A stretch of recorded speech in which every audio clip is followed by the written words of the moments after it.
আজকে দেখাবো আমি টমেটো গাছের ফুলকপি গাছের পরিচর্যা। তো যখন আমরা সবজি গাছ বসাই, সবজি গাছ কিন্তু অনেকটা ঝোপালো হয়ে যায়, পাতায় ভরে যায়। বিশেষ করে নিচের পাতাগুলো আমাদের কেটে ছেঁটে ফেলে দিতে হবে। তা না হলে নিচের যে পাতাগুলো থাকে সেই পাতাগুলো কিন্তু গাছের অনেক কিছু খেয়ে ফেলে, খাবার খেয়ে ফেলে, গাছের গ্রোথ কমিয়ে দেয়। উপরের যে গ্রোথটা হওয়ার কথা সেটা বন্ধ করে দেয়। সেই জন্য নিচের পাতাগুলো ফেলে দিয়ে গাছটাকে হালকা করে দিলে উপরের যে পাতাগুলো আছে তাহলে সেই পাতাগুলো গ্রোথ ভালো থাকে এবং ফল প্রচুর দেয়, সবজি প্রচুর দেয়। সেই জন্য নিচের পাতাগুলো ছেঁটে হালকা করে দিতে হবে। এছাড়াও নিচের পাতাগুলো কেটে দিলে এটাতে আলো বাতাস ঢুকে, সূর্যের আলো ঢুকে। এইসব যদি না করা হয় তাহলে কিন্তু গাছের গ্রোথ কমে যাবে এবং ফলন কমে যাবে। তাই আপনারা সবসময় এই কাজগুলো করবেন। টমেটো গাছগুলোর যে নিচের পাতাগুলো আছে সেগুলো কেটে দিবেন, ফুলকপির নিচের যে পাতাগুলো আছে সেগুলো কেটে দিবেন। তাহলে গাছটার নিচের যে খাবারটা খেয়ে উপরে আর সেই খাবারের শক্তি যোগান দিতে পারে না, যার ফলে উপরে যখন আস্তে আস্তে আসে তখন গাছটা দুর্বল হয়ে পড়ে। তো সেই জন্য নিচের পাতাগুলো যখন কেটে দিবেন তখন গাছটা কিন্তু আবার সবল হয়ে যাবে এবং প্রচুর ফলন দিবে। তো আপনারা এই কাজগুলো করবেন। আর আমি আজকে সবগুলো গাছেরই এই কাজগুলো করতেছি, কাটাই ছাঁটাই করে দিচ্ছি সবগুলো নিচের পাতাগুলো ছেঁটে, এবং নিচটা দেখুন একেবারে হালকা করে দিয়েছি যাতে সূর্যের আলো পায়, রৌদ্রের আলো পায়, গাছটা বাতাস পায়, অক্সিজেন পায়।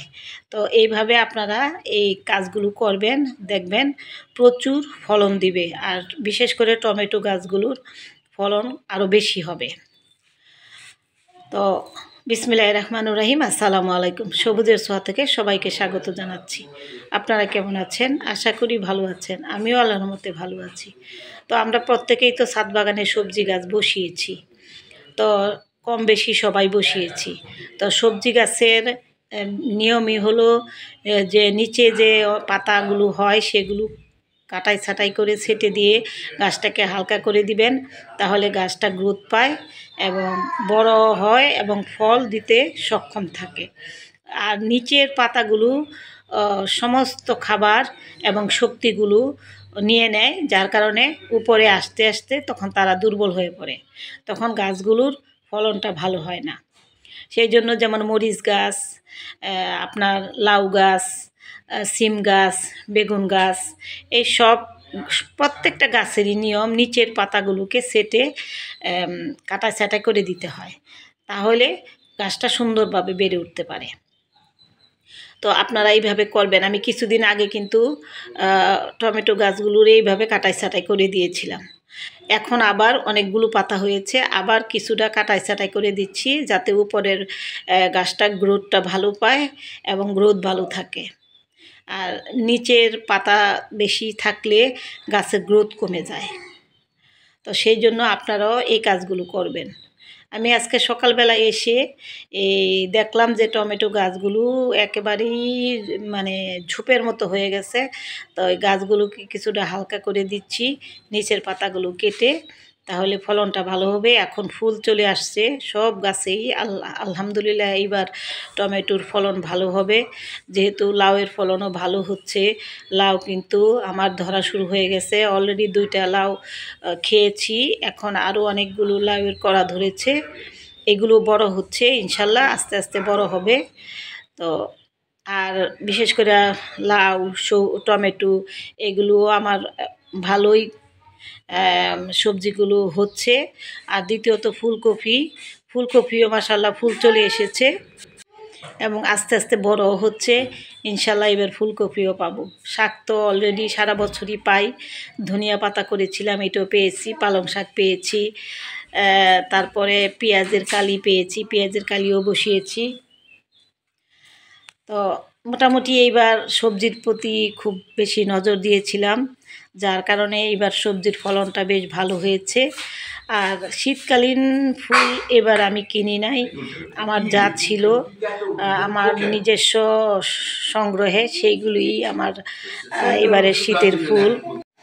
তো আপনারাও সবাই যারা সবজি গাছ বসিয়েছেন তারা এরকম পরিচর্যাগুলো করবেন, তাহলে দেখবেন গাছের গ্রোথ ভালো হবে, গাছ সবল হবে এবং যেই পর্যায়ে ফলন দেয়, ফল আসে, সেই জায়গাটা মানে ক্লিয়ার হবে এবং গ্রোথ পাবে, ফলনটাও ভালো হবে এবং ফলটাও মোটাসোটা হবে, বড় হবে। যেমন এই যে কপি গাছের নিচের অংশটা আমি কেটে দিয়েছি, বড় বড় পাতাগুলো। এখন ওই যে উপরের যে অংশটা আছে এটা দিয়েই কপিটা বড় হতে থাকবে। আর গাছটাকে হালকা করে দিয়েছি, কারণ বড় বড় পাতা গাছের খাবার সম্পূর্ণ খেয়ে নেয়, যার কারণে গাছটা তখন দুর্বল হয়ে যায়। সেই জন্য আপনারা এই কাজগুলো করে দিবেন, তাহলে ফলন ভালো পাবেন। তা আমার ভিডিওটা যদি কারো উপকারে লাগে অবশ্যই আপনারা আমার পাশে থাকবেন। যারা ইউটিউব থেকে দেখছেন তারা অবশ্যই আমাকে সাবস্ক্রাইব করে বেল বাটনটা বাজিয়ে দিবেন, তাহলে আমার নোটিফিকেশনগুলো আপনারা প্রতিদিনের ভিডিও নোটিফিকেশনগুলি পেয়ে যাবেন। আর আপনারা ওইভাবে পরিচর্যা করুন, প্রতিদিনই কিন্তু বাগানের পরিচর্যা করতে হয়, তা না হলে গাছ ফলন কোনোটাই ভালো আশা করা যাবে না। আর যারা ফেসবুক থেকে দেখছেন তারা অবশ্যই লাইক, শেয়ার, কমেন্টস করবেন আর অন্যকে দেখার সুযোগ করে দিবেন, অন্যরাও যাতে যারা বাগানি তারা উপকৃত হয় এবং এইভাবে বাগানের সবজির গাছের পরিচর্যা করতে পারে। তো আসুন আমরা সবাই মিলেমিশে একসাথে কাজ করি, সবার ভিডিওগুলো শেয়ার করে দিবেন, আমিও আপনাদের ভিডিও শেয়ার করে দেই এবং কমেন্টস করবেন, সুন্দর একটা সাপোর্ট দিবেন। আমি আছি আপনাদের পাশে, আপনারাও আমার পাশে থাকবেন। তো আবার আগামী ভিডিও নিয়ে হাজির হব, সেই পর্যন্ত অপেক্ষায় থাকবেন। প্রতিদিনেরই আমার আপডেট আমি দেখাই আপনাদেরকে, তো প্রতিদিনের আপডেট আপনারা প্রতিদিনই দেখতে পাবেন। আর এইভাবে বাগানের পরিচর্যা করুন, তাহলে ফলন ভালো পাবেন ইনশাল্লাহ। আর 7 দিন পর পর খাবার দিবেন, যে খাবারই আপনারা দিচ্ছেন সেটাই দিবেন।